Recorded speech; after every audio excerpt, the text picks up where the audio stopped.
What is up, Budget Billers? My name is Trell, and today we have some breaking news. Finally, we can report on something positive when it comes to the fourth stimulus check update. Now, we've heard from Senator Joe Manchin on Wednesday, and he told reporters that he is ready to get behind and support the final piece to Biden's Build Back Better agenda, which is the Infrastructure Reconciliation Bill, or also known as the Social and Climate Spending Package. But yes, guys, this is some very awesome news to hear. The support from Senator Joe Manchin on passing this bill before the end of this year, or as I reported yesterday, before Christmas. Also, guys, we have heard from former President Trump, and now he is attacking Minority Leader Mitch McConnell again. Trump gave McConnell an ultimatum regarding President Biden's Build Back Better agenda. Now, this is not the first time that Trump has attacked his fellow Republican. It's probably like the third or fourth attack this month alone. Now, also in this video, we want to cover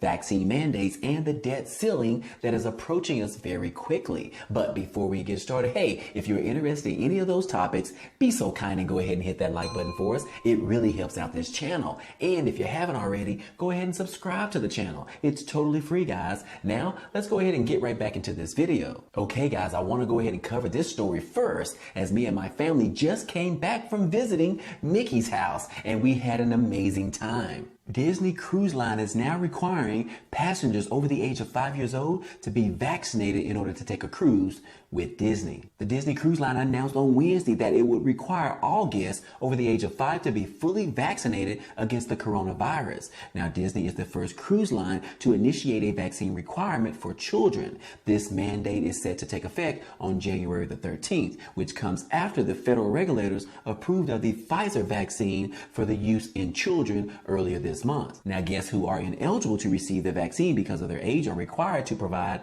documentation of a negative COVID test prior to boarding their Disney Cruise Line. Now, for people who opt against complying with the cruise line's policies, no fee cancellations are allowed before December the 1st. Now, Disney stated in a statement that we are resuming sailing in a gradual phased approach that emphasizes multiple layers of health and safety measures. Under this guidance, we've reimagined your cruise experience so that we can all enjoy the magic responsibly. And I will say that everything Disney related is magical. Jake Chansley, who is also known as the QAnon shaman, was sentenced on Wednesday to 41 months in prison for the January 6th Capitol riot. Now, Jake, who is also a Phoenix man who joined the riot on Capitol Hill on January the 6th, who is also known as the guy with those two horns on his head with the painted face, yes, he has now been sentenced to 41 months in prison. Now, given the 11 months he has already served since January, Angeli will serve about 2.5 more years in a federal prison. The judge said he is expected that he would be at a minimum security unit. Now, before the judge actually sentenced him, Angeli addressed the court for about 30 minutes and accepted full responsibility for his crime in the Capitol 6 riot. Now, check this out, guys, exactly what he had to say. Now, on Wednesday, Chansley addressed the court for around 40 minutes, and he said that he has spent much of his time in prison, locked up, reflecting on his life and his actions from the January 6th Capitol riot. He said, men of honor admit when they're doing wrong, not just publicly, but to themselves. He said, I was wrong for entering the Capitol. I have no excuse whatsoever. The behavior is indefensible. Now, Chansley said, I am not a violent man. I am not an insurrectionist. I am certainly not a domestic terrorist. He told the court, I am a good man who broke the law, and I'm doing everything I can to take responsibility for that. He said he struggled with mental health issues for years, a problem exacerbated by being locked up. He also said that this time in custody has taught him a good lesson. He said, I will never reoffend again. I will always, from here forward, think about the ramifications on everything that I do and what is it I say and how it will affect and be perceived by others. And before announcing his sentence, the judge stated that he believes that he is remorseful and it is genuine and heartfelt. But he also said that Chansley, what you did was terrible. He said Chansley has made the right decision to plead guilty and take full responsibility for his actions instead of going to a trial where he is faced at a much longer possible sentencing. The judge stated that you were were facing 20 years, Mr. Chansley. The one advantage that you have here today is that you're only facing now 41 months. It may not feel it today, but let me guarantee you, you were smarter and you did the right thing by pleading guilty. The sentence handed down by the judge is less than 51 months. The Justice Department had recommended for Chansley, whom prosecutors described as the flag bearer of the Capitol riot. Now, the Assistant U.S. Attorney Kimberly Paschal told the court as the start of the hearing that such a sentencing was necessary to send a strong message to Chansley and anyone else who would wish to do harm to this country. So yes, guys, this is a clear signal to others that are planning on going to court and trying to fight this in the court system, because the other people that are trying to fight this in court are facing up to 20 years. But Chansley, he pleaded guilty and he only has to face 41 months, which is a little bit over 3 years in prison. The Florida governor is now poised to signing a few bills that are going to limit the COVID vaccine mandates in the state of Florida. Florida Republicans passed 4 bills on Wednesday that protects workers who refuse to get vaccinated against COVID-19 and sent the package to Governor Ron DeSantis for his signature. Now, once the Republican governor signs the bills, Florida will become the first state that fines companies that require COVID-19 vaccine as a condition of employment. Now, these bills were passed during a special legislative session that the governor convened to battle vaccine mandates. DeSantis, who has been undermined federal vaccine requirements for months, claimed victory shortly before the bill was passed. DeSantis has fought against public health measures, suing the Biden administration over the vaccine mandates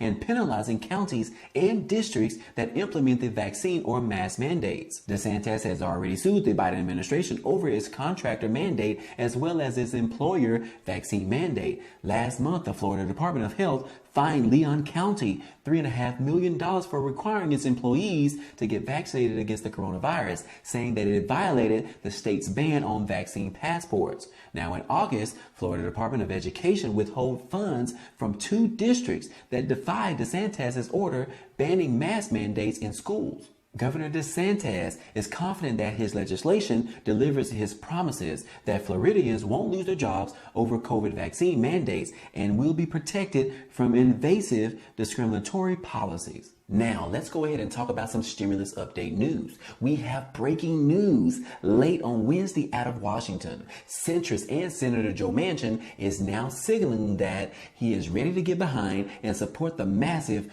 $1.75 trillion infrastructure reconciliation bill. Senator Joe Manchin signals that he is okay with Biden's spending vote this year. Senator Joe Manchin has signaled on Wednesday that he is okay with the plan to vote on President Biden's $1.75 trillion social and climate spending bill by the end of this year, a day after he warned that he had some concerns about this bill being signed before Christmas. He said that I am not in charge of the timing of this bill, but whatever they want to do is fine with me, Manchin told reporters on Wednesday when he was asked if he was comfortable bringing up the spending bill sometime this year. Now, Manchin comments come as he repeatedly warned Democrats against rushing this bill, which has been repeatedly delayed in the House, and pieces of the bill which are still being negotiated by Democrats in the Senate. Now, when he was asked about the timeline in passing this bill by the end of this year, Manchin told reporters on Tuesday that he has a lot of concerns. Now, Manchin notably didn't say on Wednesday if he supported the spending bill, but Senate Finance Committee Chairman Ron Wyden and the Senate Environment and Public Works Chairman Tom Carper have said that they are continuing talks with Manchin over the tax and the climate provisions in this stimulus bill. Now, Manchin has also raised concerns about the inclusion of the paid leave plan and a nicotine taxing. So far, the House Democrats are aiming to pass the Biden spending plan this week, and Senate Democrats want to vote on it by the end of this year. To pass this bill in the Senate, Democrats would need a total unity from all 50 members of their caucus, which they don't have as of yet. Senator Christine Sinema hasn't said if she supports the bill, and other Democratic senators acknowledge that they haven't read the bill as of yet. Now, the Build Back Better agenda is very important to America, says Senate Majority Leader Chuck Schumer. He said, "We believe it's a very popular bill with Americans, and we aim to pass it before Christmas." Also in the headlines, former President Trump is going after Senate Minority Leader Mitch McConnell again. This is like the 4th time this month, guys. He has said some harsh words about his fellow Republican colleague, but this time Trump is giving him an ultimatum. Former President Trump gives McConnell some insulting ultimatums on the Biden agenda. The former President Trump ripped into Senate Minority Leader Mitch McConnell once again on Wednesday, giving the leader an effective field ultimatum to stand firm against raising the debt ceiling and to keep his conference unified against President Biden's spending agenda. Now, Trump blasted the former Senate ally as stupid and a fool and accused him of incompetence in a long tangled statement that jumped from expressing displeasure over Republican votes on the procedural motion related to raising the debt limit back in October to Congress passage of the $1.2 trillion bipartisan infrastructure bill this month to the ongoing Democratic talks over the social spending bill. Now, Trump's statement follows several similar attacks in the recent days in which he lashed out at the old crow McConnell for voting for the hard infrastructure bill along with the other 18 Senate Republicans and the 13 House Republicans. Now, Trump is increasing the level of attacks against Mitch McConnell, calling him a fool, and said that he's damn well better stop their damn dream communism bill and keep his senators in line, or he should resign right now, something he should have done long time ago. He said that Mitch McConnell should use the debt ceiling like he should have been used previously in the past. You old broken crow, to do so you would hurt our country far less than this horrible bill will. Now, Mitch McConnell actually laughed at this statement by President Trump, saying that it's actually quite an honor. He equipped in July Old Crow in Henry Clay's favorite bourbon. That may be why Trump's latest statement upped the volume of derision by adding broken to the moniker, as well as slapping him with the other schoolyard insults. Now, Trump argued that McConnell should have used the October expiration of the debt limit to bring Biden's agenda to a grinding halt by refusing to help the Democrats extend the nation's borrowing authority for 2 months. Now, the former president implied that the threat of forcing the nation into a default could have been used to halt the bipartisan infrastructure bill, which passed the Senate back in August, and Biden signed into law on this past Monday. So yeah, guys, former President Trump continues to attack Mitch McConnell, but Mitch McConnell is not stuttering anything that President Trump has to say about him. And lastly, guys, hey, we haven't heard much about the debt ceiling discussions as of this December deadline is approaching very fast. Treasury Secretary Janet Yellen warns lawmakers that the U.S. could breach its debt limit by December the 15th. The Treasury Secretary warned lawmakers on Tuesday that the United States would be unable to pay its bills soon after December the 15th and urged Congress to take a swift action to lift the nation's borrowing cap. In a letter to Congress, Ms. Yellen said that there are scenarios in which Treasury would be left with insufficient remaining resources to continue to refinance the operations of the U.S. government beyond December the 15th. She added, to ensure the full faith and credit of the United States, it is critical that Congress raise or suspend the debt limit as soon as possible. Now, Yellen sounded similar warnings just weeks ago, last month after approaching the first default in American history. Congress raised the statutory debt limit by $480 billion, an amount that the Treasury Department estimated would allow the government to continue borrowing through early December. And here we are, guys. We're in the middle of November and almost to December, where the debt limit is expected to expire. But we have some good news, guys, because Senate Minority Leader and Senate Majority Leader have already started their discussions on the debt ceiling increase. Now, 2 sources have told The Hill that 2 Senate leaders have talked about the issue, though both cautioned that the discussions are in its early stages. Now, Senator Thune has stated that discussions between McConnell and Schumer are in the early stages and that they are hoping that there is some progress coming very soon. And then a second source confirmed that the 2 Senate leaders